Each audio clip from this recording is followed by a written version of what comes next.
मसीह में सबको सलाम पाकिस्तान में हाँ को मेज़बान साजिद गौरी आप देख रहे हैं प्रोग्राम करवा सच साजिद गौरी के साथ। नाज़रीन, आज बात करेंगे हम इलेक्शन जो कि पाकिस्तान के अंदर हुए 8 फरवरी को। आज 10 फरवरी यानी कि 2 दिन गुजर चुके और अभी तक इलेक्शन के नताइज आ रहे हैं। जहाँ पर इलेक्शन के नताइज भी आ रहे हैं उसी तरह वहाँ पर उनको चैलेंज भी कर दिया गया है। कुछ सीटों को जितने भी रिज़ल्ट आ चुके हैं उनमें कुछ के ऊपर जो एतराज़ात भी आ गए और लोग वहाँ पर कोर्ट में चैलेंज के लिए भी चले गए। इलेक्शन 2024 में जो कौमी असम्बली और सूबाई असम्बली जिसमें KPK, पंजाब, सिंध, बलूचिस्तान, इनके जो रिज़ल्ट हैं वो भी आपके सामने मैं शेयर कर रहा हूँ कि कौमी असम्बली की अगर बात करते हैं तो आज़ाद उम्मीदवार की जो सीटें निकली हैं, जो विन की गई हैं, वो 100 सीट, यानी कि अब तक जो सीटें आ चुकी हैं कौमी असम्बली की उनमें से 100 जो सीट है यानी कि 100 जो सीटें हैं वो आज़ाद उम्मीदवार।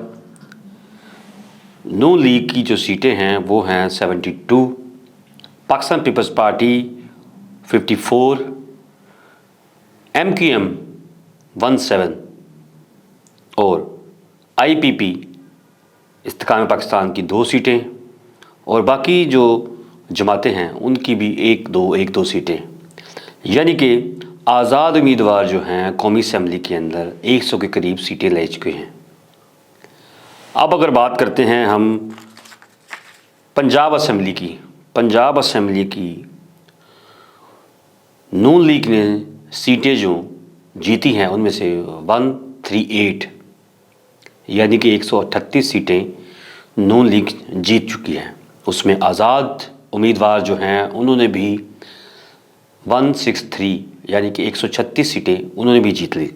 और पाकिस्तान पीपल्स पार्टी की अगर बात करते हैं तो 10 सीटें पाकिस्तान पीपल्स पार्टी ने ली और काफ लीग ने 8 सीटें, IPP ने 1 सीट और मुख्तलिफ जमातों ने भी 1-2 और ख़ास ये बड़ी अहम बात है कि TLP ने भी पंजाब असम्बली में 1 सीट ले ली है, यानी कि पंजाब के अंदर TLP का भी एक कैंडिडेट पंजाब असम्बली में आ गया है। अगर हम बात करते हैं अगली सिंध गवर्नमेंट की, सिंध हुकूमत, वहाँ पर पीपल्स पार्टी का ज़ोर है। वहाँ पर पीपल्स पार्टी ने 84 यानी कि 84 सीटें जीत ली हैं और जहाँ पर MKM भी बड़ी जमात है सिंध के अंदर, उन्होंने 28 सीटें यानी कि 28 सीटें जीती हैं।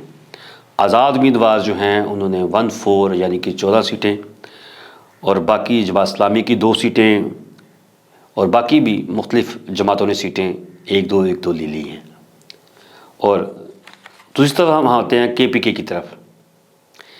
KPK में भी आज़ाद उम्मीदवारों ने 91 यानी कि 51 सीटें जीत ली हैं और बाकी जो जमातें हैं उनमें से JUI 7 सीटें, नून लीग की 5 सीटें, जमात इस्लामी की 3 सीटें, पाकिस्तान पीपल्स पार्टी की 4 सीटें KPK के अंदर।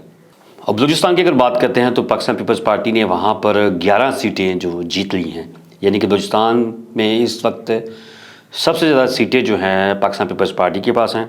उसके बाद नून लीग की 9 सीटें, उसके बाद दूसरी JUI जो है उसकी 9 सीटें हैं, आज़ाद उम्मीदवार की 5 सीटें हैं। उसके बाद बलूचिस्तान की पार्टी जो हैं उनमें से एक की 4 सीटें, एक की 2, फिर 2 और बाकी भी जो जमात इस्लामी है वहाँ पर उनकी भी 1 सीट। और जिस तरह आप कह सकते हैं कि पाकिस्तान पीपल्स पार्टी की बात करते हैं तो उन्होंने सिंध के अंदर भी अक्सरियत ले ली है असम्बलीज़ में और बलूचिस्तान के अंदर भी। और दूसरी उसके बाद पंजाब असम्बली में सबसे ज़्यादा बड़ी जमात पाकिस्तान मुस्लिम लीग नून लीग है और उन्होंने भी सबसे ज़्यादा सीटें पंजाब में ले ली हैं। अगर हम कौमी असम्बली की अगर बात करते हैं तो कौमी असम्बली के अंदर आप कह सकते हैं कि आज़ाद उम्मीदवार जो हैं उन्होंने 100 के करीब सीटें ले ली हैं और मुस्लिम लीग नून ने 72 सीटें, और पाकिस्तान पीपल्स पार्टी ने 54। यानी कि अगर वफाक के अंदर हुकूमत कोई बनती है तो वो पीडीएम की एक नई शक्ल बन सकती है। यानी कि पीडीएम जो पिछले दिनों एक गवर्नमेंट बनी थी पाकिस्तान के अंदर, मुझे लग रहा है कि ये वही शक्ल इख्तियार करेगी। अच्छा, अगर हम पाकिस्तान के अंदर कौमी असम्बली और सूबाई असम्बलीज़ की अगर बात करते हैं तो वहाँ पर हमारी अक़लियती सीटों का क्या किरदार है, अक़लियती सीटें कहाँ पर आएंगी। पंजाब के अंदर तो सबसे पहले जो नाम लिस्टों में आ चुके हैं कि सबसे 5 सीटें जो ऊपर वाली हैं वो तो मुख्तलिफ ज़राए के मुताबिक लोगों ने जो है अक़लियतों को मुबारकबाद देनी शुरू कर दी है। सिंध की अगर बात करते हैं तो सिंध में भी माइनॉरिटी की अगर बात करते हैं तो हिंदू कम्युनिटी की सीटें ज़्यादा होती हैं वहाँ पर, क्योंकि पिछले दौर में क्रिश्चियन कम्युनिटी की सिर्फ एक सीट थी एमपीए की, जिसमें एंथनी नवीद साहब थे जो एमपीए थे। लेकिन इस दफ़ा क्या करते हैं ये कोई पता नहीं। कौमी असम्बली की अगर बात करते हैं तो इस वक्त जो सूरत हाल चल रही है कौमी असम्बली की, अगर आज़ाद उम्मीदवार की अगर बात करते हैं पूरे पाकिस्तान के अंदर तो वो साबका पीटीआई की गवर्नमेंट के जो कैंडिडेट हैं ये वो हैं। नेशनल इंटरनेशनल मीडिया जो है वो यही बात कर रहा है कि अगर इनको निशान दे दी जाता, इनको पार्टी का नाम दे दी जाता तो ये शायद अक्सरियत में आकर पाकिस्तान के अंदर गवर्नमेंट बना सकते थे। लेकिन आज़ाद उम्मीदवार कह दिया गया। आज़ाद उम्मीदवार जो हैं वो अगर कोई भी असम्बली की अगर बात करते हैं प्रोविजनल या कौमी असम्बली की, तो वहाँ पर जितने भी ज़्यादा अक्सरियत की जो पार्टी होती है वो आज़ाद उम्मीदवारों को साथ लेके जुड़ती है और एक नई जमात और एक नई हुकूमत की शक्ल आ जाती है।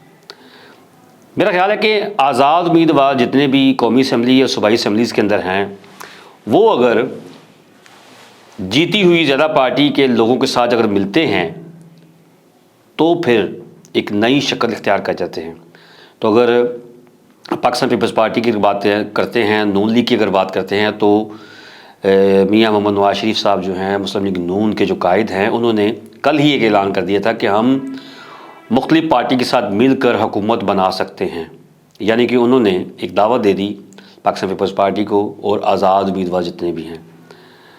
अब देखने में ये आता है कि हमारी माइनॉरिटी की जो सीटें हैं उनमें कौन कौन लोग आएंगे, क्या वो लोग, उनकी बैकग्राउंड क्या है, वो किस तरह सीटों पर आकर काम करेंगे। ये एक लम्हा फ़िक्रिया है कि वो अगर सीटों पे आते हैं तो वो क्या किरदार अदा करेंगे। क्या वो उन लोगों की अगर बात करते हैं कि वह उनके बैकग्राउंड सियासी बैकग्राउंड है, अगर उनको सीटों पे लेके आते हैं तो कहाँ तक ये अपने कामों को माइनॉरिटी के लोगों के साथ मिलकर करना चाहेंगे। ये एक सवालिया निशान है, इसके ऊपर भी डिबेट करेंगे। मेरा ख्याल है कि पाकिस्तान के अंदर जो भी गवर्नमेंट आए वो अच्छा इक़दाम लेके आए ताकि लोगों को रिलीफ मिल सके महंगाई से। जहाँ पर पेट्रोल महंगा, बिजली महंगी, ख़ुर्द-नोश की चीज़ें महंगी हैं, वहाँ पर अगर थोड़ा सा सांस नई हुकूमत दे देगी तो शायद आवाम सुख का सांस लेकर अच्छे तरीके से रोटी खा सकेगी। फिर भी लेकिन एक टॉपिक के साथ मुझे कहना, उनको इजाज़त दीजिए। खुदा हाफ़िज़।